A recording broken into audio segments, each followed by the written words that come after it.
Hey everyone, here is part 2 of our day 30 video. Apologies that I had to stop the other one so abruptly. There was a very loud drill right outside of my window and I was shouting over it. But now it is done, so we continue on. Today's sort of bonus lesson for Unit 3 is going to be about solubility. So this term actually refers to the maximum amount of a solute that can dissolve in a certain amount of solvent at a given temperature. So if we talk about the solubility in terms of a numerical value, it's going to be representing the maximum amount of something that can dissolve in something else.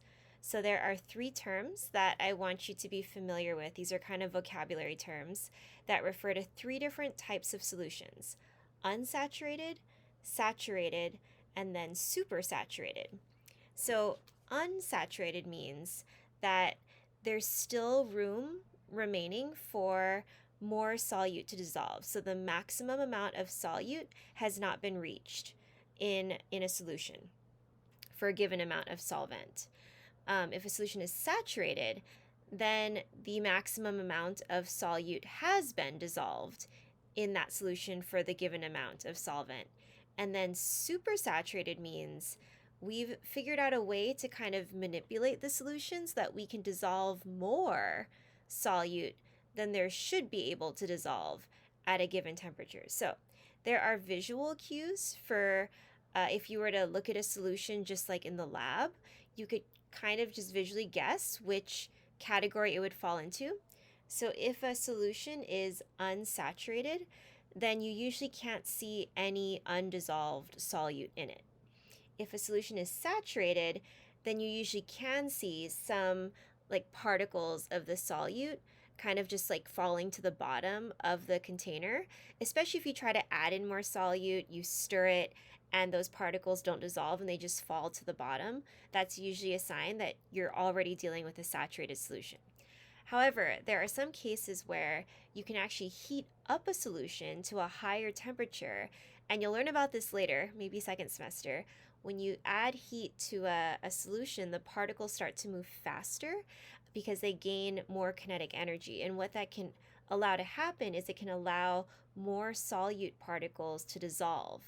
And therefore, if you heat up a solution and allow more solute to dissolve than could before, but then you let the solution cool back down to its original temperature, you'll start to actually see like crystals growing, sometimes around like the edge of the solution container, even towards the top. And usually that's a sign that you're dealing with a supersaturated solution. Okay, so we're going to apply this idea of solubility and also classifying these different levels of saturation within a solution to these graphs. So if we take a look at this graph, and feel free to pause this video at any point and you can just try the questions yourselves, and then you can unpause me and just sort of check through your work if you want to do it that way. So in terms of what this graph shows us, one good skill for reading a graph is always to look at the x and y axes and what they're labeled with. So we see on the y-axis, we're measuring the solubility of these various ionic compounds, and you can see each different colored curve represents a different ionic compound.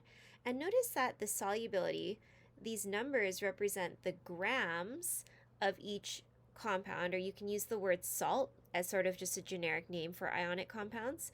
So the grams of each compound that can dissolve in 100 grams of water for these varying temperatures, which is what our x-axis is showing. So as you go more towards the right on the x-axis, we're dealing with higher temperatures. As you go further up the y-axis, we're dealing with values that represent more grams of each salt that can dissolve in 100 grams of water. So we're going to assume that water is the solvent in all of these solutions. Okay, so I guess I kind of answered number 1. What does this graph show you? Solubility of various ionic compounds, which we call salts, in 100 grams of water at various temperatures. And don't forget, when we talk about the word solubility, we're talking about the maximum, right, amount of each salt that can dissolve in 100 grams of water at these varying temperatures. So the other thing you want to kind of notice about this graph is the general shape of each curve.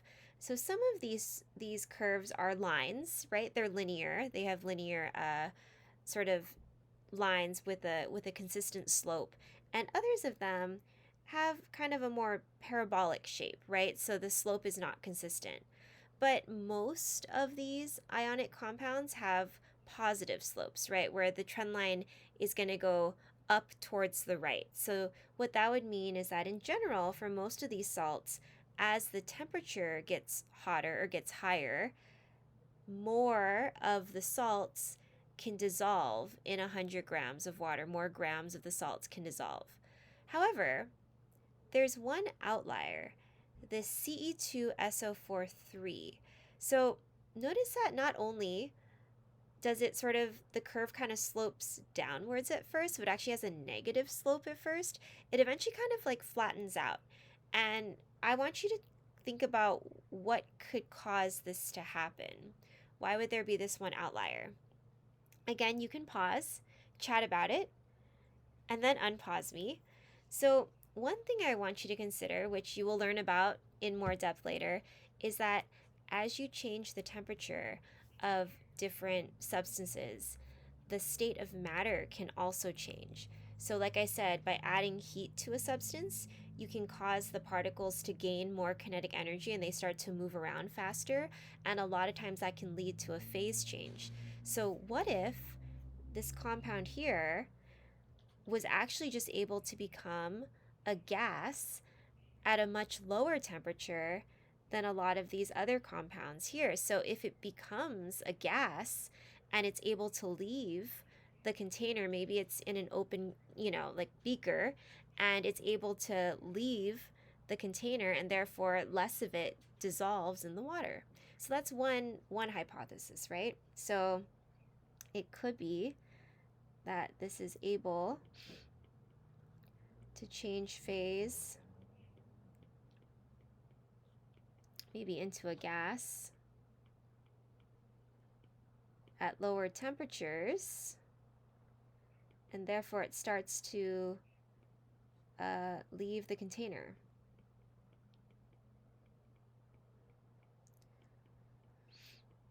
Less dissolves in water. So that's one possible hypothesis. Okay, and that could explain especially this part here, right, the negative slope. Okay, so let's get into some more examples. I think I have about 5 here for us to do together, and then I don't remember how many I have for you to try on your own, but I do have a key to this assignment, and we're gonna call this a classwork assignment. So by the end of you completing the day 30 handout, just go ahead and show Charlotte the progress you've made by the end of class, and she'll go ahead and stamp the end of wherever the end of your work is, and you don't have to worry about turning in this to me on Schoology. Okay, so number 3. How many grams of potassium nitrate, that's this one, the one in green, the green curve, can be dissolved in 100 grams of water at 50 degrees Celsius? So let's go ahead and take a look at this graph. We know we want to focus on 50 degrees Celsius, so I find 50 degrees Celsius here, and I'm going to follow that up until it intersects with the curve. And then I'm going to try to figure out where that would fall on the y-axis. And I'm going to have to make kind of an estimated judgment call there. Looks like it might be at about 88. If you estimate it a little bit differently, that's totally fine. Just something a little bit lower than 90 and probably something a little bit higher than 85, right? So what does that 88 mean though? Well, that tells us how many grams, right? We look at the units here. That tells me 88 grams of KNO3 can dissolve in 100 grams of water at 50 degrees Celsius. And I should say, technically that's the maximum amount of grams, right, of KNO3 that can dissolve in 100 grams of water at 50 degrees Celsius. That answers the question just by looking at the graph. Which compound is least soluble in water at 10 degrees Celsius? Well, let's take a look at 10 degrees Celsius, which is right here. Let's look all the way up the graph here. And we're looking for the compound that's least soluble. So we're looking for the curve that intersects the y-axis at the lowest point, which would belong to, looks like it's KClO3, because it looks like it's this curve, right? This curve here. So it looks like KClO3, otherwise known as potassium chlorate, is going to be the least soluble at 10 degrees Celsius. Okay. So now let's take a look at 5. So we're using the same graph. 5 says, are the following solutions unsaturated, saturated, or supersaturated? So let's see what they're giving us here. 45 grams of sodium nitrate is dissolved in 100 grams of water at 30 degrees Celsius. So let's first identify the NaNO3 curve. Here it is. It's the one in dark red. And we want to look at 30 degrees Celsius. So we're going to take a look at where 30 degrees Celsius intersects with this curve. And then we'll take a look at the approximate y-axis value. Looks like it might be right in the middle of 90 and 100 on the y-axis. That would be about 95. So that tells me that 95 grams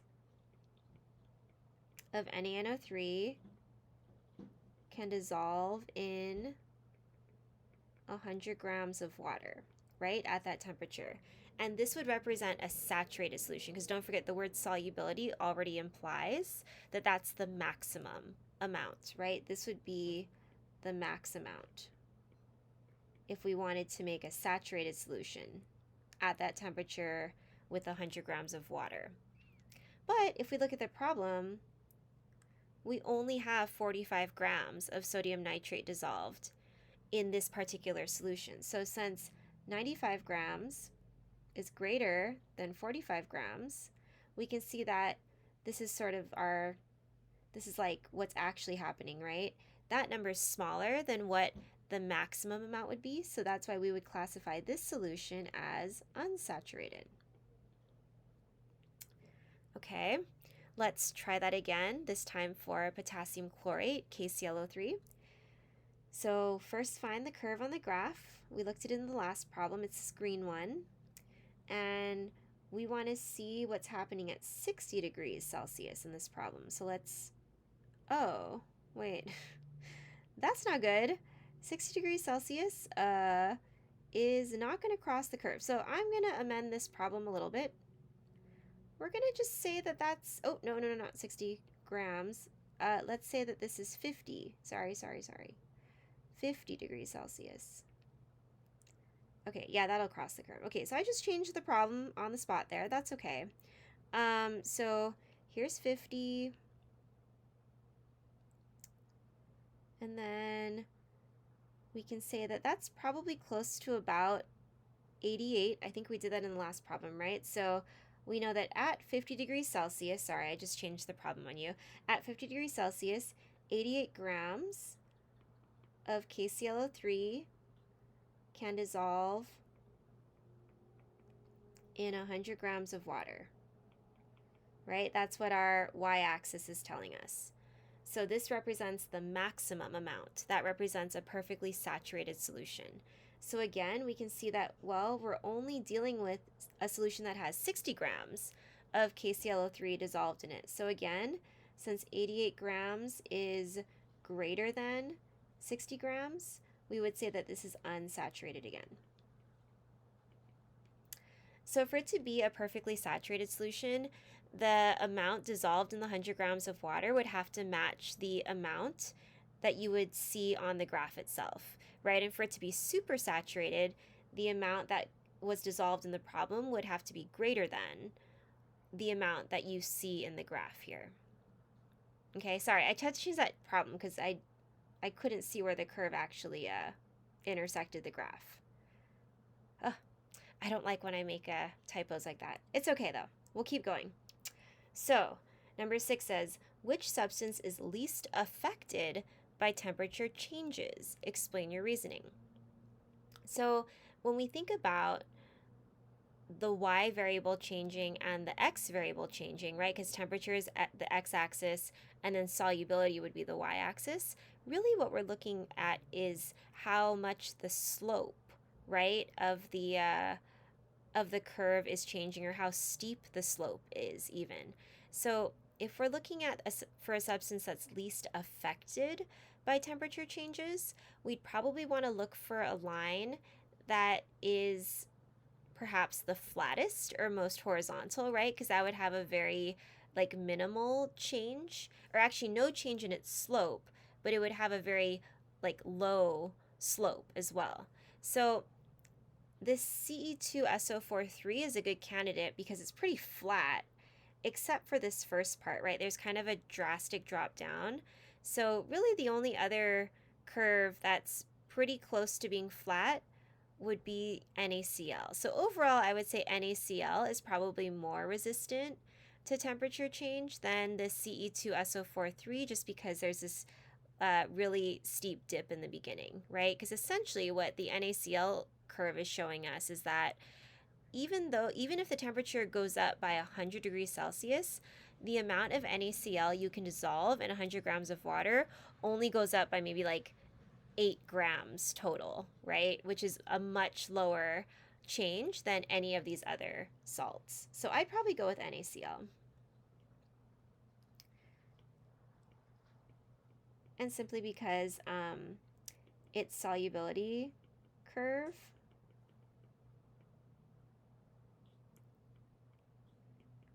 has the least steep slope, right? So its change in solubility over change in temperature is the smallest. Okay? Okay.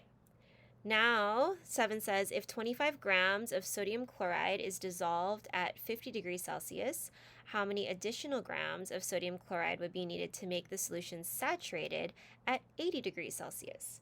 Okay, so we just found NaCl, which is sodium chloride on the graph. It's the blue curve.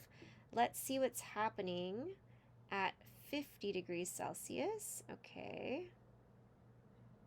And then let's see what's happening at 80 degrees Celsius. Okay, so we know that there are already 25 grams dissolved at 50 degrees Celsius, so it doesn't really matter like the maximum amount that could be dissolved to that temperature because we already know that there's 25 grams in the solution. What we really need to know is the maximum amount of NaCl that can be dissolved at 80 degrees Celsius. So if I draw my line across there, ooh, that's not a super straight line, but it looks like it might be just about 39. So it looks like 39 grams of NaCl can dissolve in 100 grams of water at 80 degrees Celsius. And that would represent a saturated solution, right? Because really the graph is saying the maximum amount of grams that can dissolve at 80 degrees Celsius. So if there's already 25 grams in the solution and we want to know how many additional grams of sodium chloride would be needed, we're just going to take the amount it would take to make the solution saturated and then subtract the amount of NaCl that's already there. So 39 minus 25 is 14. I wrote that kind of sloppy. 14 grams of additional NaCl.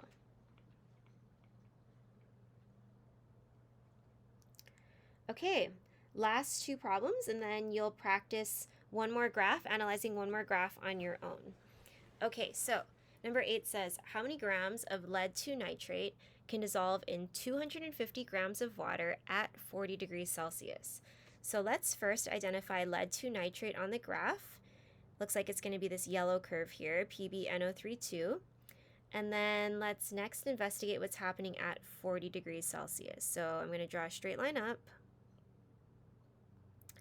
And then if I draw a line to the left here, we can see that, okay, maybe it's just about, you know what, I'll just say it's just about the middle between 70 and 80. So it looks like 75 grams, it looks like 75 grams of PbNO32 can dissolve in 100 grams of water at that temperature, right? That would be the max. Notice how I wrote it as a ratio because, or a proportion, I guess, is what I'm getting ready to set up. So I wrote it this way so that I can set up a proportion because the question's asking how many grams of PbNO32 can dissolve in 250 grams of water at that same temperature. So if I solve for x, I'll find out how many grams of PbNO32 I can dissolve in basically 2.5 times, right, the amount of water. But if we want to do this algebraically, you could cross multiply, or you could divide the left side first and then multiply both sides by 250. So 75 divided by 100 is going to be 0.75, and then you essentially just multiply that by 250, and x is going to be 187.5 grams of PbNO32. I'm not going to pay attention to sig figs here. And you can see that that makes sense, right? If you basically more than double the amount of water that you have at that temperature, you should be able to more than double the amount of PbNO32 that can dissolve in it. So you can think of this question more like a proportion. Okay. And then 9, how many grams of water would be needed to form a saturated solution with 75 grams of potassium dichromate at 50 degrees Celsius? So potassium dichromate is going to be my purple curve here. And then let's see what's happening with that curve at 50 degrees Celsius. Well, it looks like pretty much exactly 30. Oh, why can I not draw a straight line? Okay, just imagine that's a straight line. Okay, so it looks like 30 grams of the potassium dichromate can dissolve in 100 grams of water at 50 degrees Celsius. And the problem's asking how many grams of water would we need to dissolve 75 grams of potassium dichromate at that temperature. So we'll do a similar thing here. We'll solve for x, but this time I'm going to do 30 divided by 100, which is 0.3. Then I would multiply both sides by x. So I would get 0.3x equals 75. If I divide both sides by 0.3, I'll do 75 divided by 0.3, and I get 250 grams of water. Right, and again, you can see that we're pretty much trying to dissolve 2.5 times, right, the amount of K2Cr2O7 as what the graph shows us. So that means we'd need 2.5 times the amount of water if we still wanted to make a saturated solution at that temperature. Okay, well, there we go. That is my final lesson for all of you. But this is not the final time. I will be saying hello to all of you. Don't worry. I'd love for us to stay in touch. You can reach out at any point, but I'm going to sign off now. And don't forget, you can work through as much of the rest of the Day 30 handout as you can, and then check in with Charlotte at the end of class for a stamp. Okay, everyone. Thank you so much for all your hard work this week, and I wish you all the best as you start your next chapter with Ms. Block. Bye.